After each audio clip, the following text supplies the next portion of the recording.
श्री कृष्ण गोविंद हरे मुरारे, हे नाथ नारायण वासुदेव।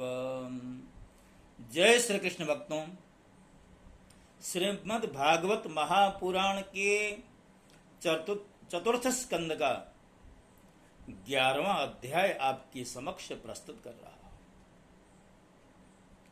जैसा कि पिछले अध्याय में आपने सुना कि शिकार के प्रसंग में हिमालय पर्वत की ओर गए हुए उत्तम को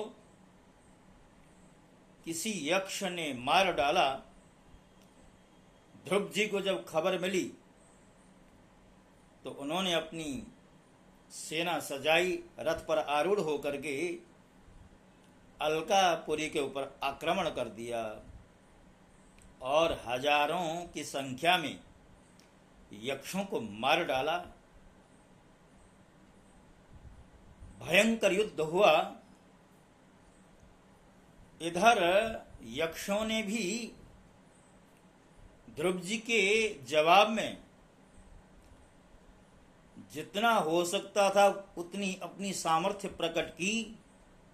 जब बल में कमजोर पड़ने लगे तो उन्होंने अनेक तरह की माया के द्वारा ध्रुव जी के सामने अनेक तरह के दृश्य उपस्थित कर।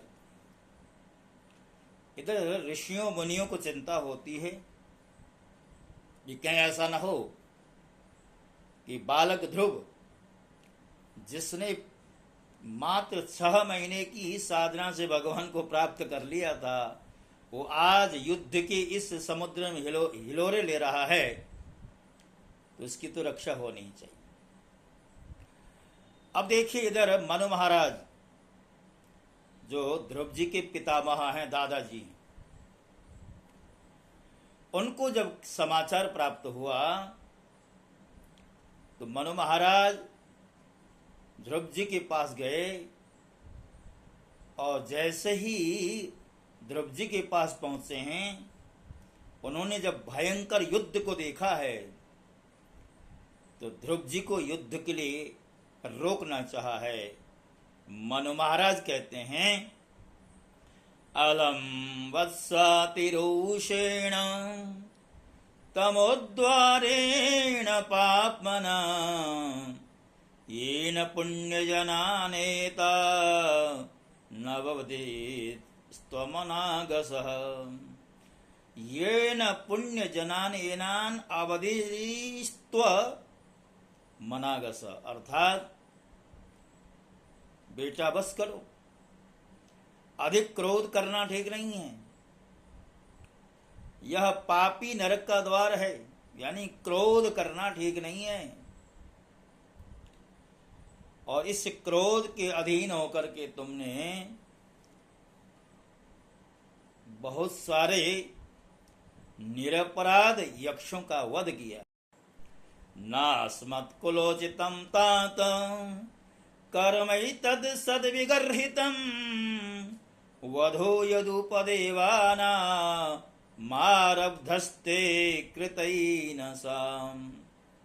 हे पुत्र, तुम जो निर्दोष यक्षों के संहार पर उतर आ रहे हो, यह हमारे कुल के योग्य कर्म नहीं है। हम तो अहिंसा के पोषक हैं। और देखिए, साधु पुरुष हिंसा की हमेशा निंदा करते हैं। पुत्र, तुम्हारा अपने बड़े भाई पर बड़ा अनुराग था, यह तो ठीक है, परंतु देखो, उसके वध से संतप्त होकर के तुमने एक यक्ष के अपराध के बदले, क्योंकि उत्तम को मारने वाला तो कोई एक था, और उसके अपराध के बदले तुमने न जाने कितने यक्षों का वध कर दिया। नायम मार्गो ही साधूनाम ऋषिकेशानुवर्तिनाम। पुत्र, ये भगवान के भक्तों के लिए ये मार्ग ठीक नहीं है। ये हिंसा का जो मार्ग होता है, कभी भी भगवत भक्तों के लिए उचित नहीं है। देखो, प्रभु की आराधना बहुत कठिन है और तुमने बचपन में ही संपूर्ण भूतों के आश्रय भगवान श्री हरि की सर्वभूतात्म भाव से आराधना की और उनका प्रसाद प्राप्त कर लिया। प्रभु तुम्हें अपना प्रिय भक्त समझते हैं और न केवल प्रभु अपितु जो भगवान के भक्त हैं वो भी तुम्हें अपना ही समझते हैं, तुम्हारा सम्मान करते हैं। और तुम तो संत जनों साधु जनों के पथ प्रदर्शक हो, अर्थात निष्ठा पूर्वक यदि व्यक्ति भगवत प्राप्ति के लिए प्रवृत्त हो जाए तो भगवान को अल्पकाल में ही प्राप्त किया जा सकता है, उनको प्रसन्न किया जा सकता है। ये सूत्र तुमने बड़े बड़े संतों को भी दिया है। और एक बात याद रखना बेटा, तितिक्षया करुणया मैत्रेय चाखिल जंतुषु, भगवान किसके ऊपर प्रसन्न होते हैं? यहां सूत्र दिया भक्तों, तो भगवान के भक्तों की पहचान बता रहे हैं मनु महाराज। तितिक्षया अर्थात जिनके अंदर अतिशय सहनशीलता होती है, करुणया दूसरी बात बताई, करुणया अर्थात जिनके अंदर करुणा होती है, जिनके अंदर समस्त प्राणियों के प्रति मैत्री का भाव होता है और जिनके अंदर समता का भाव होता है। न केवल भावात्मक समता अपितु जिनके अंदर व्यवहारिक समता भी होती है। व्यवहार में समता का परिलक्षित होना ये आवश्यक होता है भगवान के भक्तों को। इसलिए यहाँ पर 4 लक्षण बताए हैं, तितिक्षा, करुणा, मैत्री और समता। और जिनके अंदर ये 4 गुण होते हैं उनके ऊपर प्रभु प्रसन्न होते हैं। और जब प्रभु प्रसन्न हो जाते हैं तो क्या होता है कि पुरुष प्राकृत गुण एवं उनके कार्य रूपी लिंग शरीर से छूटकर परमानंद रूप ब्रह्म पद प्राप्त कर लेता है। यानी जब ये सद्गुण होते हैं तो व्यक्ति की जो मनोवृत्ति है बदल जाती है। ध्रुव देहादि के रूप में परिणत हुए पंचभूतों से स्त्री पुरुष का आविर्भाव होता है और फिर उनके पारस्परिक समागम से दूसरे स्त्री पुरुष उत्पन्न होते हैं। पुत्र इस प्रकार भगवान की माया से सत्वादि गुण में न्यूनाधिक भाव होने से ही जैसे भूतों द्वारा शरीर की रचना होती है वैसे ही उनकी स्थिति और प्रलय भी होते हैं।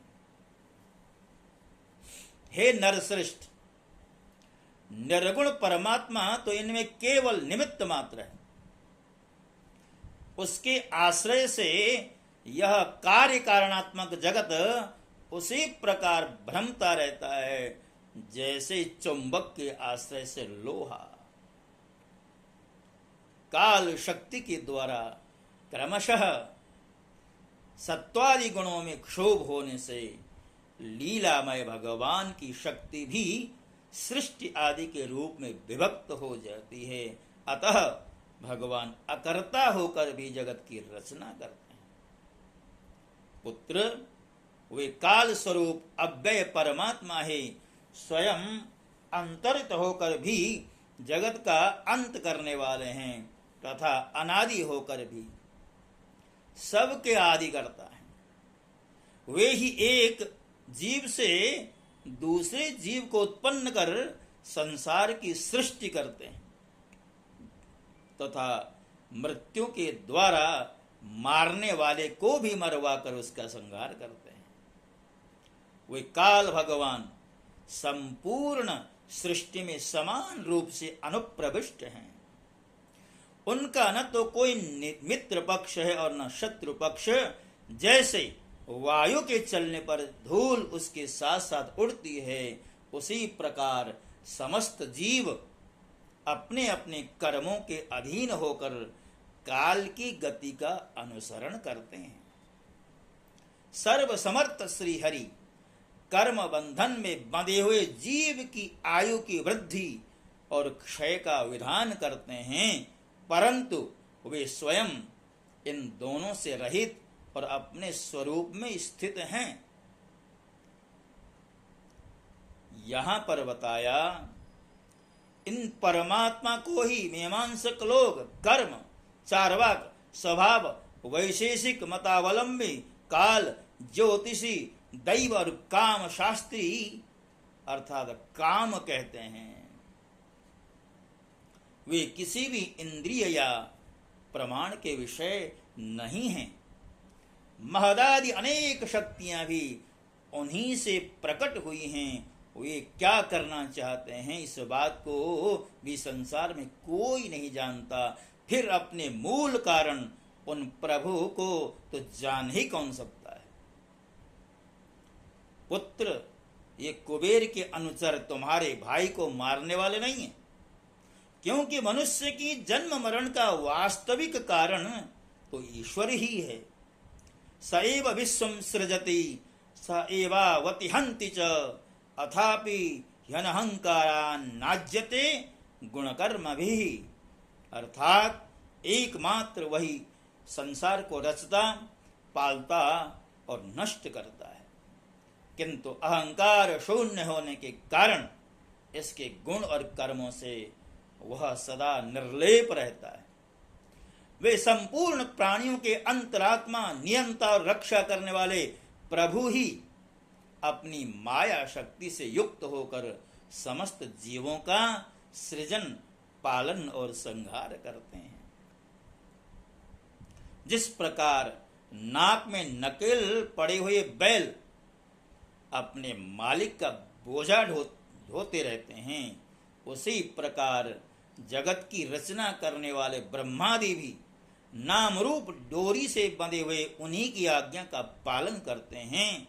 वे अभक्तों के लिए मृत्यु रूप और भक्तों के लिए अमृत रूप है तथा संसार के एकमात्र आश्रय हैं।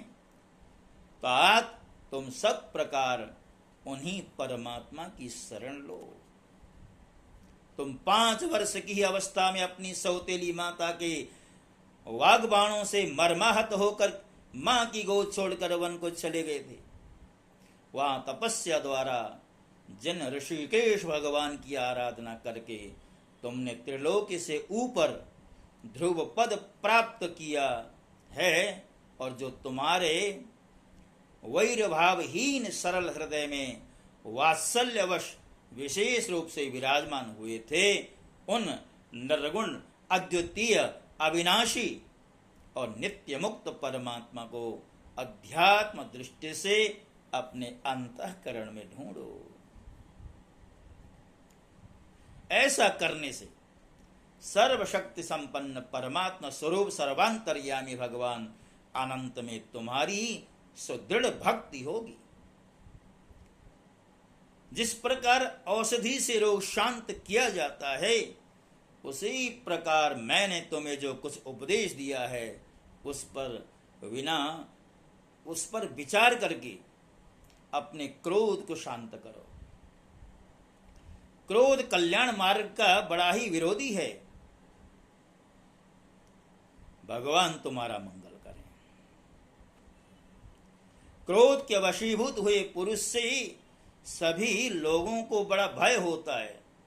इसलिए जो बुद्धिमान पुरुष ऐसा चाहता है कि मुझसे किसी भी प्राणी को भय न हो और मुझे भी किसी से भय न हो, उसे क्रोध को अपने वश में करना चाहिए, ना कि क्रोध के वश में वो। तुमने जो यह समझ कर कि मेरे भाई के मारने वाले हैं, इतने यक्षों का संहार किया है, इससे तुम्हारे द्वारा भगवान शंकर के सखा कुबेर जी का बड़ा अपराध हुआ है।